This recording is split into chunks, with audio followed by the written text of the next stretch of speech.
ធនាគារកណ្ដាលធំៗកំពុងពិចារណាជំរើសរបស់ខ្លួនខណៈសង្គ្រាមអាចនាំឲ្យមានការឡើងអត្រាការប្រាក់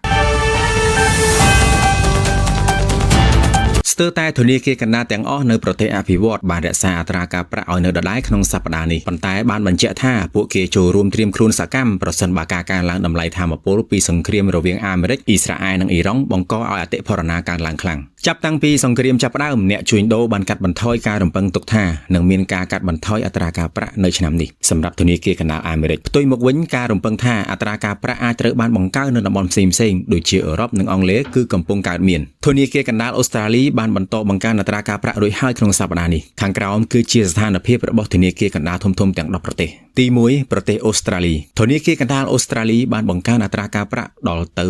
4.1% សម្រាប់ខែទី2ជាប់គ្នាដោយប្រមានថាសង្គ្រាមអាចបង្កហានិភ័យធ្ងន់លើអតិផរណាទីផ្សាររំពឹងថានឹងមានការឡើងអត្រាការប្រាក់បន្ថែមពី2ទៅ3ដងទៀតនៅឆ្នាំនេះទី2ប្រទេសន័រវេធនាគារកណ្ដាលន័រវេមានទស្សនៈប្រុងប្រយ័ត្នខ្លាំងទីផ្សាររំពឹងថាដំណើរការបន្ទាប់អាចជាការឡើងអត្រាការប្រាក់ទី3ប្រទេសអង់គ្លេសធនាគារកណ្ដាលអង់គ្លេសរក្សាអត្រា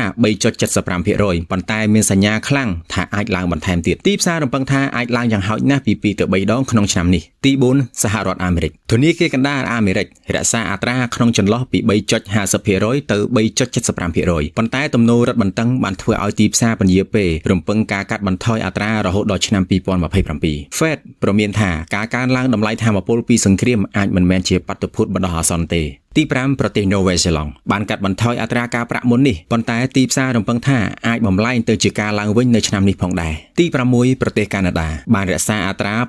2.25% ប៉ុន្តែបានប្រមានផងដែរប្រសិនបើតម្លៃថាមពលបន្តឡើងនិងបង្កអតិផរណាអាចនឹងត្រូវឡើងអត្រាការប្រាក់ទី7តំបន់អឺរ៉ូធនាគារកណ្ដាលអឺរ៉ុបរក្សាអត្រាដដែលប៉ុន្តែរំពឹងថានឹងមានការឡើងអត្រាការប្រាក់លើសពី2ដងក្នុងឆ្នាំនេះដើម្បីបង្ការអតិផរណាទី8ប្រទេសស៊ុយអែតបានរក្សាអត្រា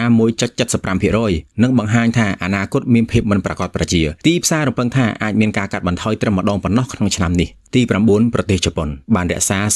0.75% ដែលជាកម្រិតខ្ពស់បំផុតក្នុងរយៈពេល30ឆ្នាំប៉ុន្តែមានសញ្ញាថាអាចឡើងបន្ថែមព្រោះហានិភ័យអតិផរណាកំពុងកើនឡើងទី10ប្រទេសស្វីសរក្សាអត្រា 0% ទាបបំផុតក្នុងចំណោមប្រទេសធំៗហើយត្រៀមអន្តរាគមន៍ដើម្បីទប់ស្កាត់ការកើនឡើងរបស់រូបិយប័ណ្ណស្វីសដែលកំពុងឡើងខ្លាំងផងដែរសរុបជារួមមកសង្គ្រាមបានបង្កើនតម្លៃថាមពលដែលធ្វើឲ្យអតិផរណាឡើងដូច្នេះទោះបីជាមុននេះទីផ្សាររំពឹងថានឹងមានការកាត់អត្រាការប្រាក់ក៏ដោយក៏ឥឡូវនេះកំពុងបំលែងទៅជាការរំពឹងថាអត្រាការប្រាក់អាចនឹងឡើងវិញដើម្បីទប់ស្កាត់អតិផរណាផ្ទុយមកវិញលោកសេធីរុំអ្នកជំនាញជួញដូរហាងឆេងមាសនិងរូបិយប័ណ្ណអន្តរជាតិមានទស្សនៈថាក្នុងស្ថានភាពចំនួននៅមជ្ឈមបូព៌ាដ៏ក្តៅគគុកនេះនៅមិនទាន់ធូរស្រាលនៅឡើយទេដូចនេះសម្ពាធអតិផរណានៅតែមានជាពិសេសជាមួយតម្លៃប្រេងដែលបានធ្វើឲ្យតម្លៃមាសដាំក្បាលចុះមកបន្ថែមតែទោះបីជាយ៉ាងណាក៏ដោយលោកនៅតែមើលឃើញថាបណ្ដាប្រទេសដែលមាននិន្នាការទម្លាក់អត្រាការប្រាក់កន្លងមកភាគរយច្រើនអាចនៅរក្សាការប្រាក់ឲ្យនៅដដែលសម្រាប់ការដំឡើងអត្រាការប្រាក់វិញធនាគារកណ្ដាលទាំងនោះអាចរងចាំមើលទិន្នន័យជាក់ស្ដែងជាមួយនឹងការប្រុងប្រយ័ត្នខ្ពស់ផងដែរមុនសម្រាប់ចិត្តដំឡើងអត្រាការប្រាក់